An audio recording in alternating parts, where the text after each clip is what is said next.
This was the adaptation from which I gained a full grasp on the full story, and I have to have a soft spot for it.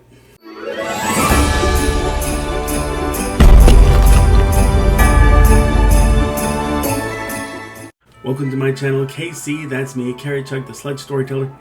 Let's go back to 1982, when the consensus remains that the 1951 Alastair Sim adaptation is the definitive, non-negotiable adaptation, and it wouldn't be until 2 years later before my all-time favorite would be released. Before I saw this, my first experience as a kid watching an adaptation of A Christmas Carol was a rerun of Mr. Magoo's Christmas Carol. I had a pretty good idea of who Mr. Magoo was, but had no idea what A Christmas Carol was about as a story. So my head was just spinning, wanting to know just why everyone was calling Mr. Magoo Scrooge. Then when I saw this 68-minute adaptation released by Burbank Films in Australia a little later, I heard the name Scrooge again and recognized the spirits and their names. After that, my love for the Charles Dickens story began to expand and remains an integral part of my Christmas season.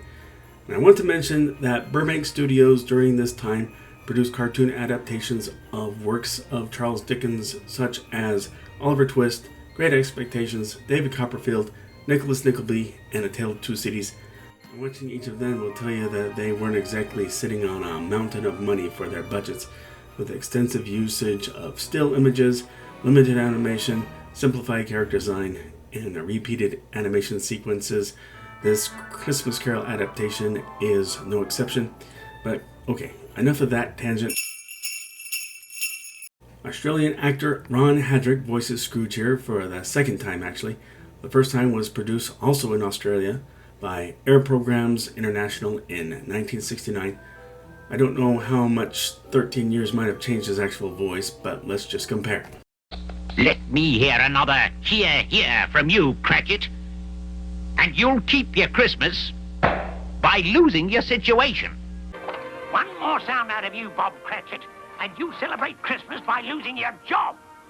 So, between these two, this newer version, Scrooge is more curmudgeonly, more scraggly, but he's easily among the grumpiest Scrooge actors, sometimes vulnerable, sometimes giving in to his playful side.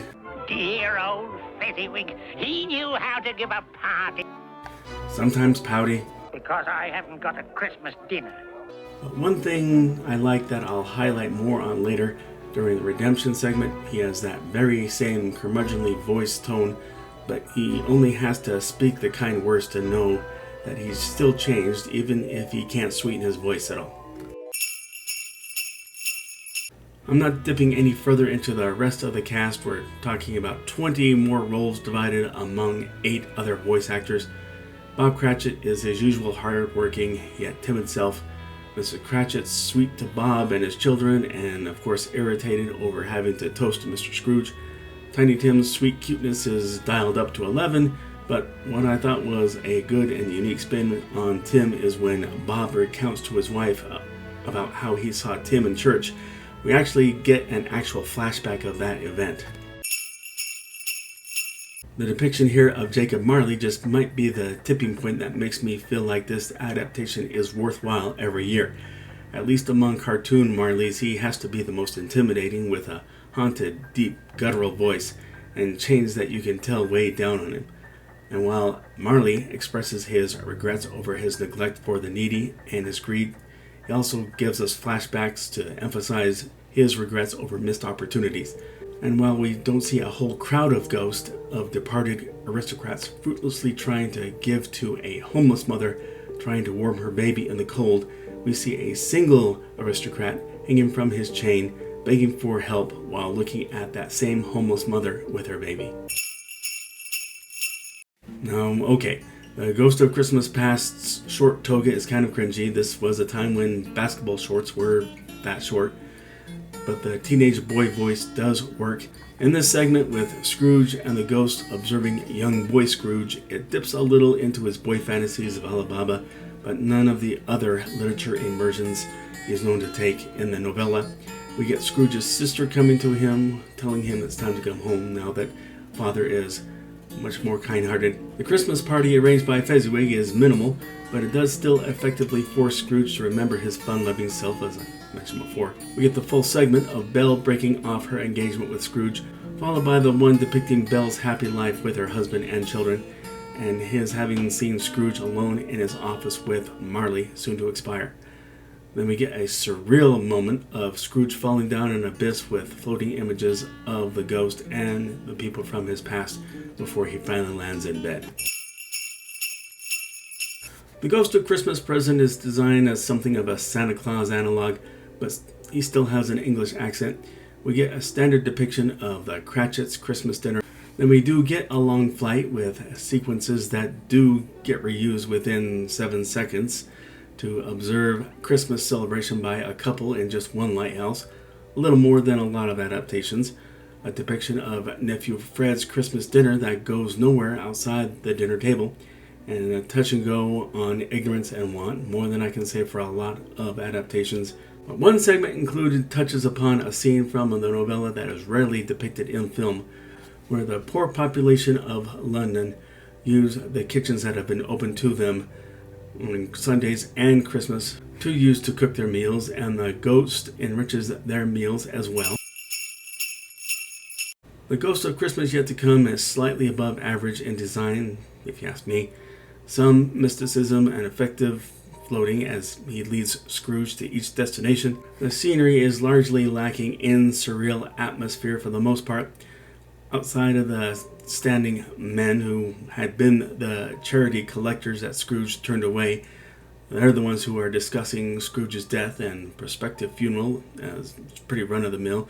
But you also get a good sense of the Cratchit's grief over losing Tiny Tim. A segment with a deceased man under the sheet gives you a feel for how much everything is weighing down on Scrooge as everything gradually unfolds. The old Joe scene is alright. Joe himself doesn't seem as disheveled as you'd normally expect him to be. No beat-up top hat and just patches on his coat and pants. But his voice work is good enough as well. Good performances from his customers. It gets the point across.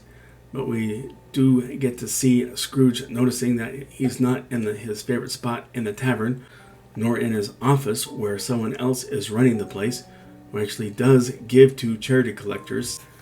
As expected, it all comes to a head in the graveyard, where Scrooge's gravestone is revealed, and this is very well paced, very well played, and the imagery is great.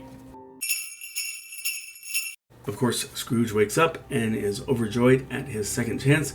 The segment with the boy who gets the turkey is well played, and the prize turkey does just about look as big as this boy. Scrooge reconciles with the charity collectors. He then comes to his nephew Fred's house right in the middle of dinner. He's warmly welcomed, and he gives a go at singing Hark, the Herald Angels Sing, and exudes a Scrooge just getting started at becoming a compassionate person. The next day in the office, Scrooge, he puts up that grumpy front for just a wee bit before discussing Bob's needs to support his family, then goes straight to announcing his raise.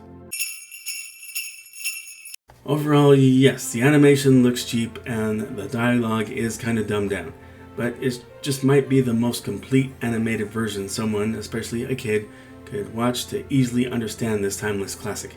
And yes, nostalgia wins out in keeping it as a must-watch during the Christmas season. That's my take on the 1982 A Christmas Carol. Agree, disagree, something I left out? Please let me know in the comment section. The link to order the Sledge comic miniseries is in the link below in both digital and paper format. Give it a look, and my Sledge number 4 is coming along. We just need 8 more pages to complete. I'll keep saying this. Let's all look for civility amid all the bad news out there about social and political strife. Let's not hate. Let's find friends wherever we may go. Let's see any stranger as a potential friend. Everyone be safe.